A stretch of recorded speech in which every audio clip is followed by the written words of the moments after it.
নমস্কার বন্ধুরা, আপনারা শুনছেন বৃষ্টি ও গল্প।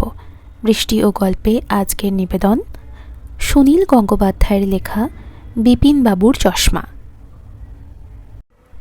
পলাশপুর রেল স্টেশনে রাত্রির 2:10 একটা ট্রেন থামে। অত রাতে ট্রেন বলেই তাতে পলাশপুর থেকে কোনো যাত্রী ওঠে না।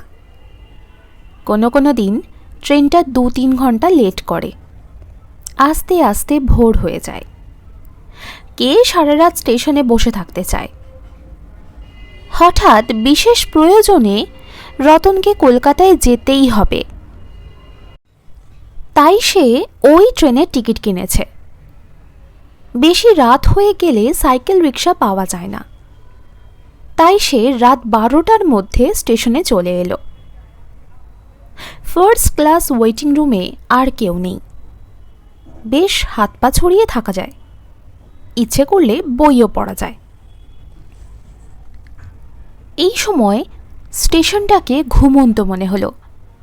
কুলি কিংবা পান বিড়িওয়ালারাও ঘুমোয়। রতন একখানা বই খুলে পড়ছে। এই সময় দরজা ঠেলে একজন মাঝবয়সী লোক ঢুকল। পাজামা আর পাঞ্জাবি পরা, চোখে মোটা ফ্রেমের চশমা, মাথায় অল্প টাক। লোকটিকে একটু যেন চেনা চেনা মনে হলো, কিন্তু কোথায় দেখেছে মনে করতে পারল না রতন। সে আবার বই পড়তে লাগল। একটু পরে লোকটি গলা খাঁকারি দিয়ে রতনের কাছে এসে বসে পড়ে বলল, আমি কি আপনার কাছে একটু বসতে পারি? রতন একটা চামড়ার ব্যাগ এনেছে, সেটা তার পায়ের কাছে রাখা। ব্যাগটির দিকে একবার চোখ বুলিয়ে নিয়ে সে বলল, হ্যাঁ বসুন না। যদিও মনে মনে সে একটু অবাক হলো। এত বড় ঘর, অনেকগুলি চেয়ার থাকতেও লোকটি তার কাছে এসে বসতে চায় কেন? লোকটি বলল, রাত্রির বেলা একা একা থাকতে আমার ভয় করে। আমি বিপিন চৌধুরী, আগে মেমারি কোর্টের জজ ছিলাম। এই লোকটি একজন জজ সাহেব শুনে রতনের খানিকটা সম্ভ্রম হলো। জজদের কত ক্ষমতা! ইচ্ছে করলেই মানুষকে জেলে ভরে দিতে, এমনকি ফাঁসিও দিতে পারে।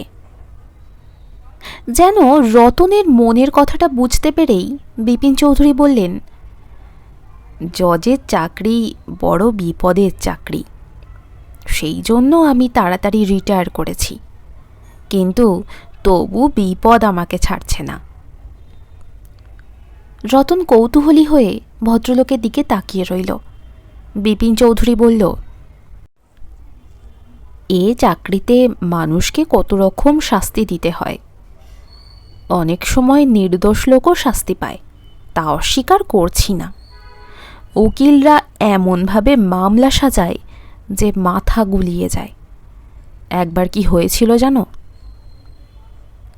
বিপিনবাবু একটা সিগারেট ধরিয়ে প্যাকেটটা এগিয়ে দিয়ে বলল, খাবে? রতন দুদিকে মাথা নেড়ে বলল, আমি খাই না। সিগারেটের ধোঁয়ার গন্ধও তার খারাপ লাগে, কিন্তু এখন গল্প শোনার লোভে ভদ্রলোকের দিকে চেয়ে রইল। বিপিনবাবু বলল, একবার নকুল বিশ্বাস নামে একজন লোকের বিরুদ্ধে মামলা চলছিল। লোকটির খুব শক্তপোক্ত চেহারা, লম্বা, চোখ দুটো দেখলেই ভয় করে। ওর নামে খুনের মামলা। রাগের মাথায় এক বন্ধুকে খুন করে ফেলেছে, তাও খুব বীভৎসভাবে। একটা পাথর দিয়ে ঠুকে মাথাটা একেবারে ছাতু করে দিয়েছে। লোকটি অবশ্যই অস্বীকার করেছে নিজের দোষ, বারবার বলেছে যে পুরো ব্যাপারটাই সাজানো, মেরেছে অন্য এক বন্ধু, ওর নামে দোষ চাপিয়েছে। এমন কথা তো অনেকেই বলে। 7 জন লোক সাক্ষী দিল নকুলের বিরুদ্ধে। ওর বাড়িতে একটা রক্তমাখা জামাও পাওয়া গেছে। নকুলকে ফাঁসির হুকুম দিতেই হলো। তখন নকুল রাগের চোটে কাঠগড়া ধরে ঝাঁকাতে লাগলো। আমার দিকে হিংস্রভাবে তাকিয়ে চেঁচিয়ে বলল, জজ সাহেব, তুমি আমাকে বিনা দোষে ফাঁসিতে পাঠাচ্ছ। তোমায় আমি ছাড়ব না। একদিন না একদিন ঠিক এসে তোমার গলা টিপে মারব।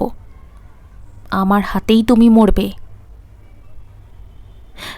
রতন জিজ্ঞেস করল, লোকটির কি সত্যি ফাঁসি হয়েছিল? অনেক ফাঁসির আসামি তো ছাড়াও পেয়ে যায়।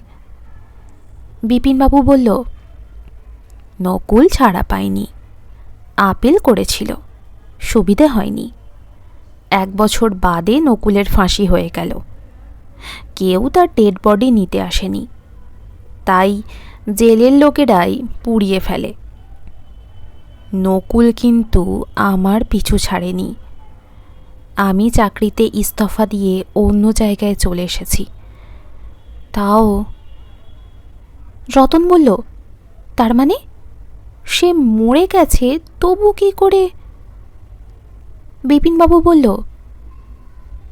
তার আত্মা অন্য মানুষের রূপ ধরে আসে। 2 বার আমার গলা টিপে ধরেছে। রতন এবার হেসে উঠে বলল, ভূতের গল্প? আপনি বুঝি ভূতে বিশ্বাস করেন? বিপিনবাবু বিমর্ষ মুখে বলল, আগে করতাম না, এখন তো বিশ্বাস না করে উপায় নেই। 3 বার সে আমায় আক্রমণ করেছে।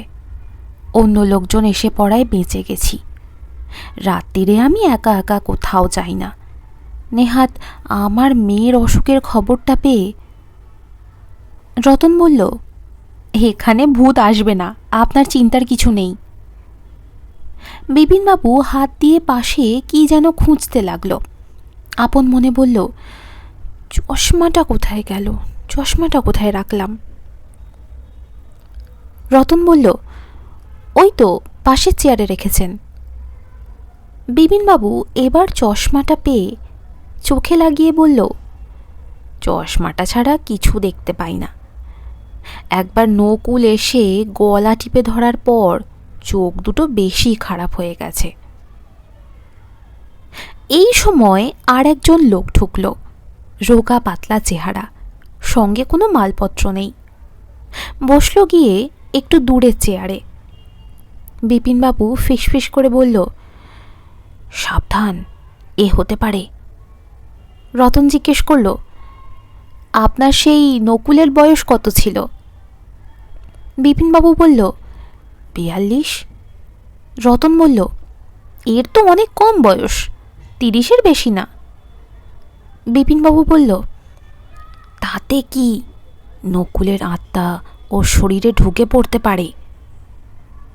রতন অবিশ্বাসের হাসি দিয়ে নতুন লোকটির দিকে আর চোখে তাকালো। নিতান্তই নিরীহ চেহারা, তবে ফার্স্ট ক্লাসের যাত্রী বলে মনে হয় না। লোকটি ওদের উদ্দেশ্যে বলল, ট্রেন বোধহয় লেট হবে, আপনারা ঘুমিয়ে নিতে পারেন। রতনের অবশ্য ঘুমাবার একটুও ইচ্ছা নেই। সে আবার বই খুলল। নতুন লোকটি একটু পরে বাথরুমে যাবার জন্য উঠে দাঁড়ালো। সেদিকে কয়েক পা গিয়ে ঝপ করে পড়ে গেল মাটিতে। মুখ দিয়ে গো গো শব্দ করতে লাগলো। মির্গি রুগীদের এরকম হয়। রতন লোকটির কাছে গিয়ে জিজ্ঞেস করল, কি হলো, কি হলো আপনার? উত্তর না দিয়ে সে তখনও একই রকম শব্দ করতে লাগলো। রতন বলল, মুখে চোখে জল দিতে হবে। সঙ্গে সঙ্গে লোকটির যেন জ্ঞান ফিরে এলো। কটমট করছে চোখ দুটো। বিপিন চৌধুরীর দিকে তাকিয়ে বলল, তুই সেই জজ সাহেবটা না? আজ তোকে শেষ করবই আমি। নকুল বিশ্বাস কথার খেলাপ করে না। রতন কিছু বোঝার আগেই সে লাফিয়ে উঠে বিপিন চৌধুরীর গলা টিপে ধরল। বিপিন চৌধুরী আর্ত কণ্ঠে বলে উঠল, বাঁচাও, ও ভাই, আমাকে বাঁচাও, এ মেরে ফেলবে আমায়। রতনের বিস্ময়ের ঘোর কাটতে খানিকটা সময় লাগল। সত্যি সত্যি এরকম হয়? এই নিরীহ চেহারার লোকটার শরীরে নকুল বিশ্বাস নামে একজন খুনির আত্মা ভর করেছে? রতন পেছন দিক থেকে লোকটিকে টেনে ছাড়াবার চেষ্টা করল। অমনি লোকটি বিপিন চৌধুরীকে ছেড়ে দিয়ে উল্টো দিকে ফিরে আচমকা এক ধাক্কা মারল রতনকে। তাল সামলাতে না পেরে রতন পড়ে গেল মাটিতে। সেই লোকটি রতনের বুকে চড়ে গলা টিপে ধরল। বিপিন চৌধুরী এই ফাঁকে দৌড়ে পালালো ঘর থেকে। বুকের ভেতরটা আঁকুমাকু করছে রতনের। এবার সে দারুণ ভয় পেয়ে গেছে। ভূতের সঙ্গে কি করে লড়বে সে?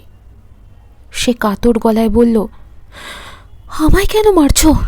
আমি তো কোনো দোষ করিনি। লোকটি অমনি হাত আলগা করে বলল, তাই তো, তোমায় কেন মারব? সে বেটা পালালো কোথায়? লোকটি রতনকে ছেড়ে দিয়ে তীরের মতন ছুটে গেল বিপিন চৌধুরীকে ধরতে। মুক্তি পেয়ে রতন হাঁপাতে লাগল। বাপরে বাপ, খুব জোর বেঁচে গেছে। এ কি সব ভুতুরে কাণ্ড! দারুণ তেষ্টা পেয়ে গেছে। চামড়ার ব্যাগটায় জলের বোতল আছে। সেই ব্যাগটার দিকে হাত বাড়াতেই আবার সে চমকে উঠল। ব্যাগটা নেই সেখানে, ঘরের মধ্যে কোথাও নেই। তারপর প্যান্টের পকেটে হাত দিয়ে দেখল মানি ব্যাগটাও নেই। তার মানে সবটাই সাজানো, সবটা অভিনয়, ভূতটুত কিছু নয়। বিপিন চৌধুরী নামের লোকটা কালো ব্যাগটা তুলে নিয়ে পালিয়েছে, আর ধস্তাধস্তির সময় অন্য লোকটি পকেট থেকে তুলে নিয়েছে মানি ব্যাগ। মানি ব্যাগে বেশি টাকা ছিল না, কালো ব্যাগটাই ছিল 50,000 টাকা। শীঘ্রই তার দাদার মেয়ের বিয়ে। বাবা সেই জন্য টাকাটা ব্যাংক থেকে তুলিয়ে রতনের হাত দিয়ে পাঠাচ্ছিলেন। বিপিন চৌধুরী ব্যাংকে ঘোরাঘুরি করে দেখে কে কত টাকা তোলে। রতন যে আজ এই ট্রেনে কলকাতায় যাবে তারও কোনো রকমে জেনেছে। এখন কি হবে? এখন তো ওদের ধরা অসম্ভব। নিশ্চয় মিলিয়ে গেছে বাইরের অন্ধকারে। পুলিশকে একটা খবর দিতে হবে, তাতেও কি লাভ আছে কিছু? রতনের মনটা খুব ভেঙে গেল। হঠাৎ নজরে পড়ল মাটিতে বিপিন চৌধুরীর চশমাটা পড়ে আছে। যদি সেটা পুলিশের কোনো কাজে লাগে সেই ভেবে তুলে নিল চশমাটা। তারপর দরজার কাছে এসে দাঁড়ালো। ট্রেন আসার আর দেরি নেই, তাই স্টেশন জেগে উঠেছে। রতন দেখল এক জায়গায় একটা ছোটোখাটো ভিড়। লোকেরা গোল করে দাঁড়িয়ে মাঝখানে যেন কিছু একটা রয়েছে। সে দৌড়ে গেল সেদিকে। আবার চমকে উঠল। মাটিতে পড়ে আছে বিপিন চৌধুরী নামের সেই লোকটি, পাশেই তার চামড়ার কালো ব্যাগটা। একজন বলল, এই লোকটি ব্যাগ হাতে নিয়ে ছুটে যাচ্ছিল, একটা পাথরে পা লেগে ছিটকে পড়ে অজ্ঞান হয়ে গেছে। মাথায় চোট লেগেছে খুব। দুজন লোক তার চোখে মুখে জলে ছিটে দিচ্ছে। রতন বুঝল চশমার ব্যাপারে লোকটি সত্যি কথাই বলেছে। চোখে ভালো দেখতে পায় না, তাই হোঁচট খেয়েছে। একটু পরেই লোকটির জ্ঞান ফিরে এলো। চোখ মেলে তাকালো। ভিড় ঠেলে একেবারে সামনে গিয়ে রতন চশমাটা দোলাতে দোলাতে বলল, এই যে নকল জজ সাহেব, তোমার সত্যিকারের নামটা কি বলো তো? লোকটি হাউ মাউ করে কেঁদে উঠে বলল, আমার নাম নকুল বিশ্বাস। আমাকে আর চাই শাস্তি দাও, ফাঁসি দিও না। শেষ হলো আজকের গল্প পাঠ। আপনাদের কেমন লাগলো কমেন্ট করে জানাতে ভুলবেন না। ভালো লাগলে অবশ্যই আমার চ্যানেলটি সাবস্ক্রাইব করে আমার পাশে থাকবেন। সুস্থ থাকুন, ভালো থাকুন, বেশি বেশি করে বই পড়ুন। শেষ অবধি আমার সাথে থাকার জন্য অনেক ধন্যবাদ।